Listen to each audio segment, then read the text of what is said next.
This does not have a macro focus, and outside of that, it does not have the Magic Editor, Ultra HDR, or astrophotography modes. Again, all three things other than the Magic Editor that I just don't really care for.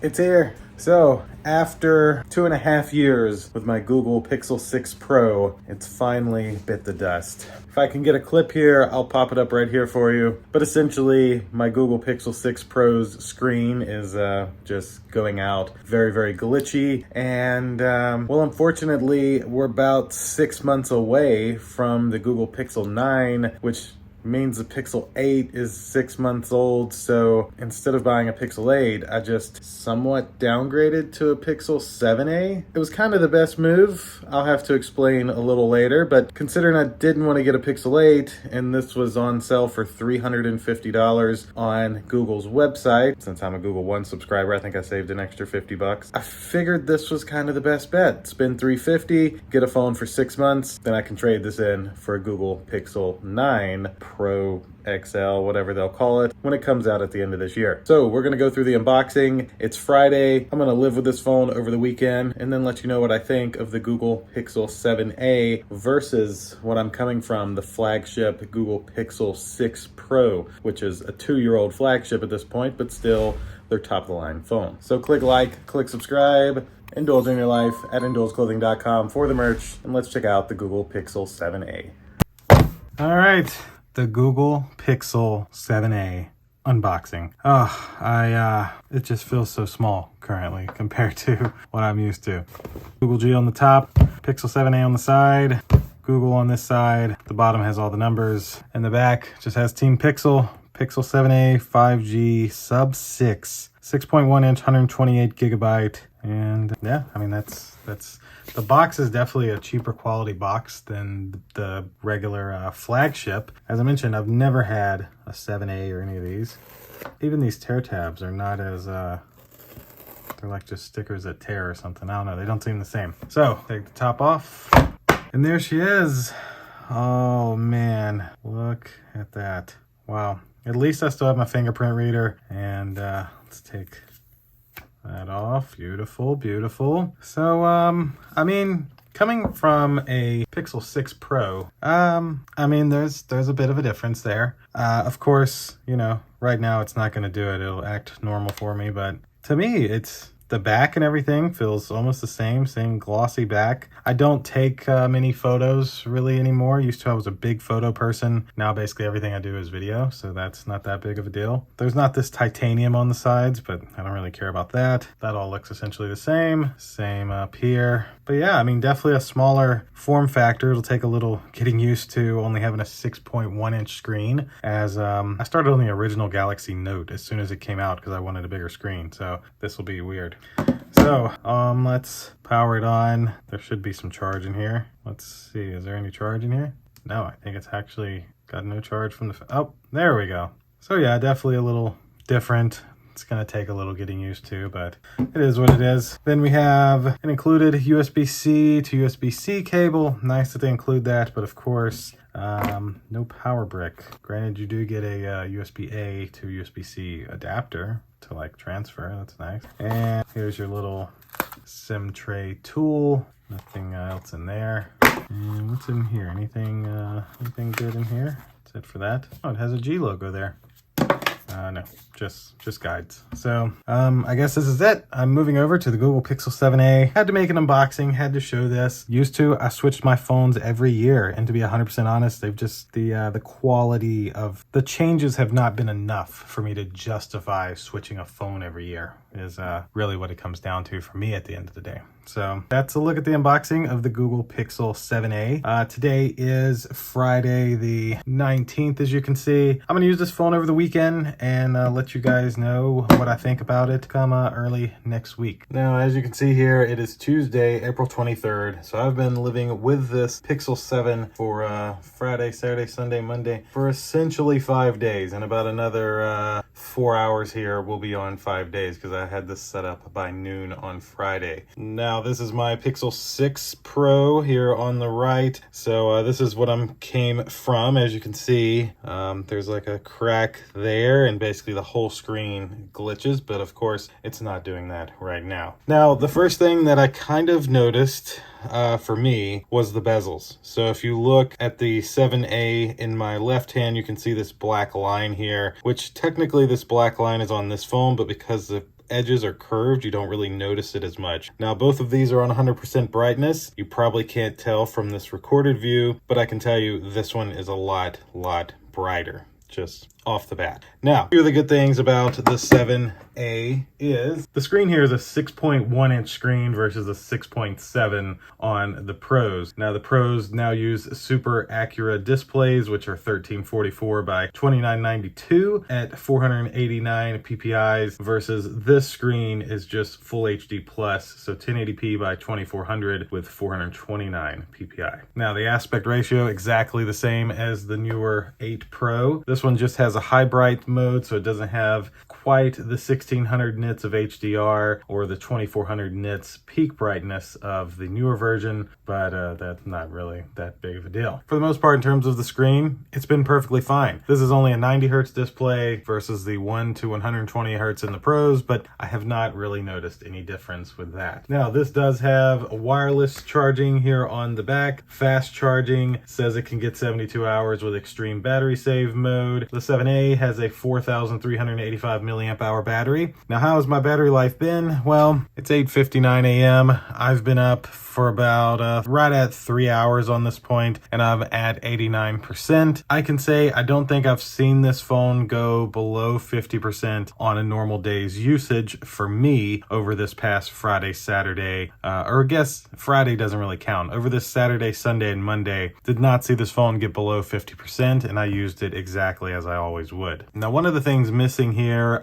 is reverse wireless charging. So you can't turn on a wireless charger and put a phone on top of it and charge.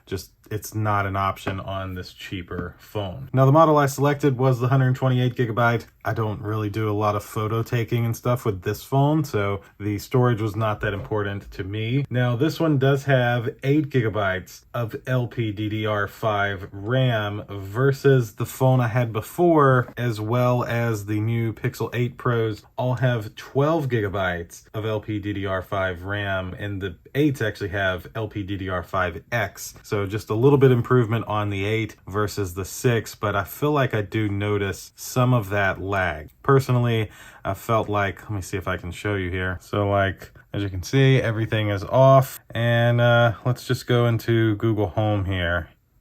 Bam. See, not very much of a subtle difference, but just enough. Maybe a bad example. Let's try Chrome. Well, they look a lot closer in the side-by-side comparison. To me, there was a few times with the Google Pixel 7a that I felt like I was waiting on like a small load screen, but now it seems that was not actually that bad. Now, of course, this does have the Titan M2 security chip, the VPN by Google One, which I think is going away, fingerprint unlock, face unlock, all that is all the same. And in terms of the processor, the 7A has the Google Tensor G2, which is their second form, because the Google Tensor chip is what was in the regular 6 Pro here. They're now on the G3, G4 by this year. Now, let's talk cameras. Now, I don't take nearly the amount of photos that I used to take with my Pixel phones. I do have to say, whenever I'm taking a photo with my wife and I want it to look good, I always pull out my Pixel just because I feel it looks the best. Now, the cameras are where they cut some cost on the 7A line versus the Pro line. This does have a 64 megapixel quad wide camera with 80-degree field of view, which is almost essentially the same as the 50 megapixel octa wide camera that's on the new version. So 64, 50 megapixels.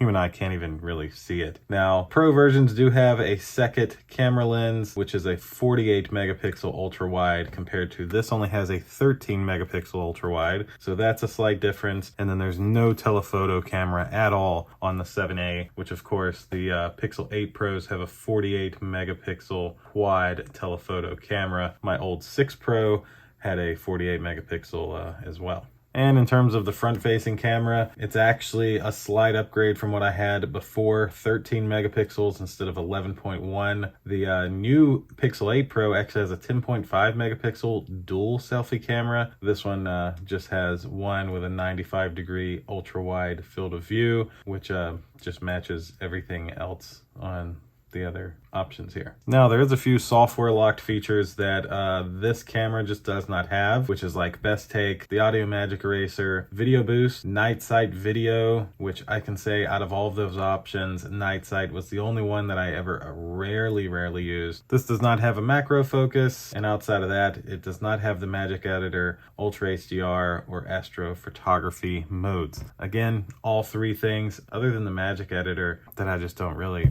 care for. And I use the Magic Editor more for just playing around, not so much for actual use. Audio is all essentially the same: noise suppression, 2 microphones, stereo speakers, which compared to the current Pro 8 has stereo speakers with 3 microphones, noise suppression, and the spatial audio, which who really cares about spatial audio? And this one had launched with Android 13. Of course, the 8 launched with Android 14. My Pro 6 here launched with Android 12. So that's just a rundown of kind of the spec sheet here. I really have not had a problem with this phone so far. To me, it was definitely the smartest move to get this phone just to have for a few months so that I can then trade this one in great working condition. Probably get a $300 to $400-ish credit, maybe, give or take, maybe $250. Either way, whatever credit I get for this will go toward the Google Pixel 9 Pro, 9 Pro XL, and then I'll be back on a flagship device.